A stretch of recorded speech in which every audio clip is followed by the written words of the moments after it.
As the private gala echoed with laughter and violins, 22-year-old Ivy Lockhart, heiress to a billion-dollar empire, froze mid-step. Near the service entrance stood a frail, homeless woman with hollow eyes and trembling hands. Ivy's champagne flute slipped from her fingers and shattered. "That's her," she whispered. "That's my mother."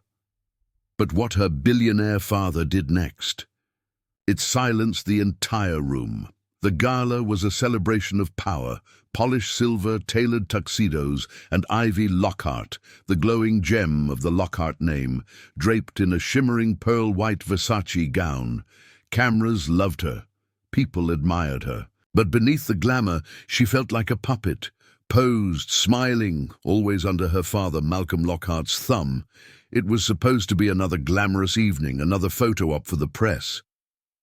But then it happened. The glass slipped from Ivy's hand, cracking loudly as it hit the floor. Heads turned. The music halted mid-note. Her breath caught.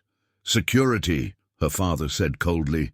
"Remove that woman." Ivy's heels clicked across marble as she rushed past the waiters and guests, down the velvet stairs, and out to the service entrance. "Ma'am, this area is restricted," a guard muttered, stepping forward. She waved him off, heart pounding. The homeless woman stood there, soaked from the rain, clutching a tattered handbag to her chest. Her eyes met Ivy's, raw, hollow, and eerily familiar. Do you need help?" Ivy whispered, tears prickling her eyes. The woman didn't speak. Her lips trembled. Her hands shook as she slowly raised a faded photograph, one Ivy had never seen, yet instantly recognized. It was her as a toddler on a bench in Central Park, and the woman in the picture, smiling, young, full of life. This woman. Ivy's throat tightened. No, this can't be." Behind her, Malcolm's voice sliced the tension. "Get back inside now." Ivy turned around slowly. Her father's face was red with fury, lips tight. "Who is she?" she asked, trembling. "No one. Some insane vagrant. I'll handle this." But Ivy didn't move. She looked from the trembling woman to her powerful father and back. Her voice shook. "She's my mother, isn't she?" A silence fell so heavy it drowned even the sound of the rain. Malcolm blinked, but his cold stare didn't flinch. "Go inside, Ivy." And then Ivy did something she never thought she would. She stood her ground. "Tell me the truth." Malcolm Lockhart's jaw tightened like a vice. "I said go inside," but Ivy didn't move. Her breath caught in her chest, her heels anchored into the slick pavement outside the grand estate. The woman still stood. There, silent and rain-soaked, her presence like a ghost clawing through the past. "You lied to me," Ivy said softly, locking eyes with her father. "You told me she died in a car crash. I was 6. I mourned her. I cried for months." Malcolm's voice dropped an octave. "This isn't the place." "Then where is Dad?" she snapped. "Where do you bury the truth? Under another headline? Another press release?" The guard stepped closer, glancing at Malcolm for instruction. The woman flinched, as if expecting to be dragged away. Ivy stepped between them instinctively. "Touch her, and you'll regret it." Malcolm's polished mask cracked just slightly. "This isn't what you think. She left. She abandoned you. I gave you everything." "No, you bought everything," Ivy whispered. "And now it's unraveling." The homeless woman finally spoke, her voice fragile. "Ivy." It wasn't just the voice. It was the sound of Ivy's childhood. The lullabies that used to hum through the cracked bedroom door. The voice that called her baby in whispers. Tears surged in Ivy's eyes. "Why?" Ivy croaked, turning to her. "Why did you leave me?" Her mother's eyes were pools of shame. "I didn't leave you, Ivy. I was taken." Malcolm scoffed behind them, but Ivy barely noticed. "I had postpartum depression. I begged for help. Instead, your father used it to file for emergency custody. He told the courts I was unstable. He threatened to ruin my family. And when I wouldn't sign over full custody, he had me declared incompetent. I woke up in a private mental facility, my wrists bruised, my baby gone. They took everything. Ivy's lips parted, but her voice was gone. Malcolm's tone turned bitter. She was a liability, and I built this empire without liabilities. You want to throw all of this away for a woman who talks to ghosts and sleeps on benches? Want the truth, Ivy said, shaking. That's all I've ever wanted. The rain picked up again, blurring the streetlights like tears down a windshield. Ivy looked at her mother, shivering, ashamed but not broken. She took off her diamond-lined coat and wrapped it around her. We're leaving, Ivy said. Leave, Malcolm repeated, stunned. Where will you go? Who will you be without my name? Ivy looked back, her voice steady now. I'll be her daughter. And for the first time in her life, Ivy Lockhart walked away from the empire she was supposed to inherit, into the unknown, and straight into the fire of the truth. The town car's leather seats had never felt so cold. Ivy sat beside her mother, Margot, who clutched the coat to her chest like a borrowed life. Her fingers trembled against the soft fabric, a stark contrast to the cracked skin and weather-worn nails that told of years surviving on the street. She hadn't said a word since they got in. Ivy didn't push. She could barely breathe.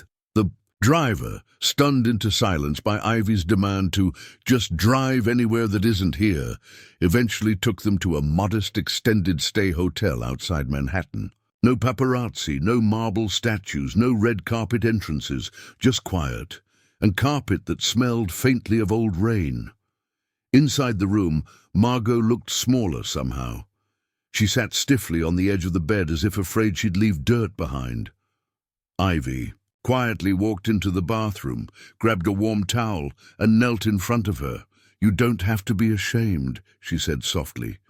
Margot's eyes welled up. You don't understand what it's like, going from the penthouse to the pavement. I begged him to let me see you. I even stood outside your school once, just to watch you walk by, and you looked so happy. I didn't want to ruin it. You didn't even recognize me. I didn't, Ivy said, swallowing hard. But I wish I had. They sat in silence for a long while. Then Ivy said, We'll fix this. Margot looked up. Fix what, baby? I don't care how powerful he is. He destroyed your life. I want the world to know what he did. Ivy, Margot said, voice trembling, you'll lose everything. No, Ivy said, I'll finally be something real. The next morning, Ivy showed up at the Lockhart Enterprises.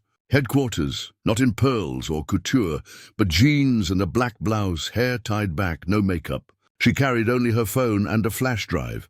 The receptionist blinked in disbelief. Miss Lockhart, I'm here to see our general counsel, Ivy said. Immediately.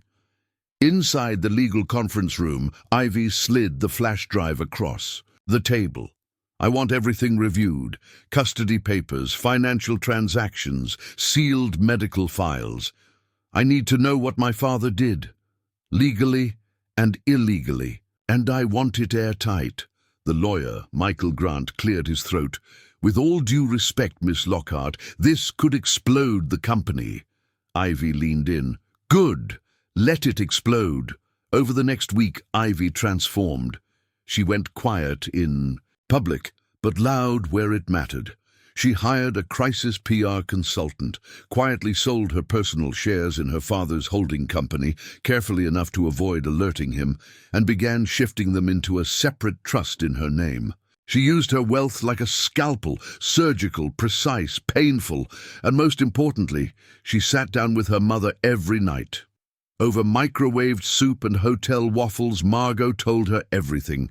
Dates, names, threats, court filings. Ivy documented all of it. Her heart broke with every detail, but she didn't break. She was becoming something else entirely.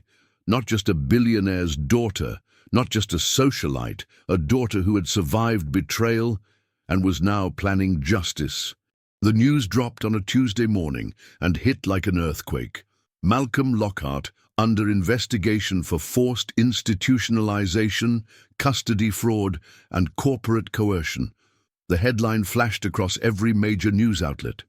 The article, underneath it, published by Ivy herself, backed with signed affidavits, court documents, and an emotional interview from Margot Lockhart, the wife everyone thought had died decades ago. The world knew now. And Malcolm Lockhart, he was furious. He stormed into Ivy's downtown office later that afternoon, face red, jaw clenched so tightly it looked like it might snap. "You ungrateful little—" "Don't finish that sentence," Ivy said coldly. Standing by the window with her arms crossed, Malcolm slammed the door behind him. "Do you even know what you've done? Our stock is plummeting. You've handed our competitors the knife. You've humiliated your own name." "No," she said. "I scrubbed it clean. You're ruining your future." "No, you ruined my past," she replied, stepping closer. "You had her drugged and locked away. You told the world she was dead. You turned her into a ghost to build your perfect image." Malcolm's voice dropped to a hiss. "Do you think they'll believe a woman who lived in alleyways? You've made yourself look crazy, Ivy, like a charity case addict who snapped. You think you'll survive the smear campaign that's coming?" Ivy didn't flinch. "I already have." A long silence filled the room. "I'll bury you," he said finally. She smiled sadly. "Then I guess I'll grow from it." That night, Ivy and Margot sat together again in their modest room. Margot held her daughter's hand and whispered, "You didn't have to do this. You could have had your life, your money." "I never had a life," Ivy said. "I had a leash. You gave me a soul again." Margot's eyes brimmed with tears. "I'm scared, Ivy. He's dangerous." Ivy nodded. "So am I." 3 days later, Ivy made her biggest move yet. She walked into a boardroom meeting full of Lockhart executives and laid out her plan to remove Malcolm Lockhart as CEO on grounds of misconduct, brand damage, and ethical violations. At first they laughed. A few even left, but Ivy didn't need all of them, just enough. She brought in Margot to speak. She presented the files, the audio clips, the forged documents, the falsified medical records, and, most damning, a silent video of Malcolm berating a doctor into declaring Margot unfit. The board sat stunned. Ivy leaned forward. "You've followed his power for 20 years, but today I'm offering you integrity and survival. When the lawsuits come, and they will come, who do you think the public will support?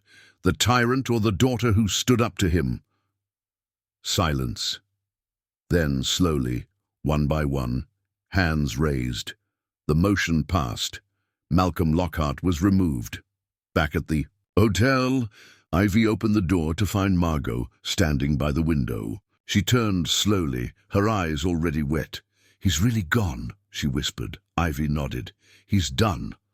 Margot covered her mouth with trembling fingers. "I never thought anyone would fight for me again." Ivy walked over and hugged her, pulling her close. "Then let me be the first of many," she whispered, and for the first time in years, Margot cried without shame. 2 months passed. In those months, Ivy Lockhart became a name no longer whispered behind manicured hands at elite cocktail parties, but spoken loudly on morning news shows, women's leadership panels, and even protest signs. She wasn't Malcolm Lockhart's daughter anymore. She was the daughter who stood up, and yet nothing felt finished. Her mother still flinched in her sleep. She still avoided mirrors, still waited at crosswalks even when no cars were coming, afraid to be seen, to take up space. That damage ran deep, deeper than headlines could fix. But Ivy was patient.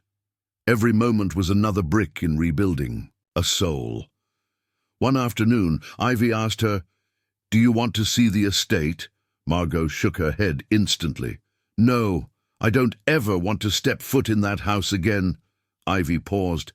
"Then maybe it's time we burn it down." The estate didn't go quietly. Reporters swarmed the iron gates as news broke that Ivy Lockhart had placed her childhood mansion up for auction, and the proceeds, every cent, would go toward establishing a mental health legal defense fund for women wrongfully institutionalized. A full-circle justice. On the day of the estate's liquidation, Ivy returned, but not as a child. This time, she arrived in a modest suit, with no makeup, no entourage, just her mother by her side. Margot gripped her daughter's hand as they stepped inside the grand marble foyer. It was exactly as Margot remembered. Frozen, every sculpture, every painting, the chandelier she used to dust when no one was watching. All still there. Her ghost was still in the walls, but she no longer belonged to them. She let go of Ivy's hand and walked to the piano. "You played Claire de Lune here," she said quietly. "I don't remember," Ivy replied. "You were 5. I was the only one who clapped. Your father didn't even look up from his phone." She touched one ivory key. It sang faintly, like a whisper from the past. Then she closed the piano lid and didn't look back. That evening, Ivy stood at the press podium for the estate auction. Her voice was clear. "This house was built on silence," she said. "On control, on the belief that money can erase truth. But it can't. Today, this house becomes something else, something useful. We're selling it all, not for profit, but for freedom. Every dollar raised will go to fight for women like my mother, the ones who never had a daughter at their side. Until now."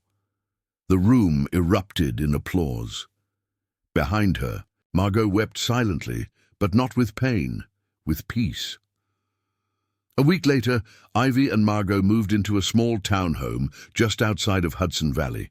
It wasn't glamorous. It had chipped floors and second-hand furniture. But it had something neither of them had ever really known: peace. They built routines. Every morning, Ivy made breakfast. Margot always insisted on doing the dishes afterward. They walked together through the nearby woods. Some days they'd just sit by the window with tea, watching the rain slide down the glass. No board meetings, no reporters, no expectations. One day, Margot asked quietly, "Do you miss it? The mansion, the money, the fame?" Ivy smiled. "Not even a little. You gave up the world for me." Ivy looked at her. "You gave me life. I'm just finally living it." One night, Ivy came home to find her mother holding a thick, manila envelope. "I found these in an old locker I'd kept before everything." Inside were dozens of photographs of baby Ivy, of Margot holding her in a sunlit park, of birthdays, of nights in pajamas eating cereal on the floor. Ivy stared at the photos for a long time. She'd grown up believing she'd had no mother, only nannies, institutions, handlers. But now here it was, proof of a love that never died, just got buried. "I want to make something with these," she said. A year later, that photo album became a published memoir, The Mother They Erased.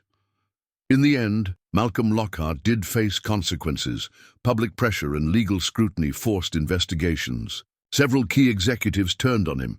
He tried to smear Ivy in the press, but the world had changed. No one was buying the story of the bitter heiress anymore. They were buying hers. Margot testified in court. Ivy sat beside her. Malcolm lost not only the company, but every illusion of power he once clung to. And on the day the judgment came down, Ivy received a message from a young woman she'd never met. "My mom's in a similar situation. We saw your story. You helped us find the courage to fight. Thank you." She showed it to her mother, and they sat in silence, smiling. They didn't need marble halls. They didn't need chandeliers. They had each other, and that was wealth no one could fake, steal, or silence.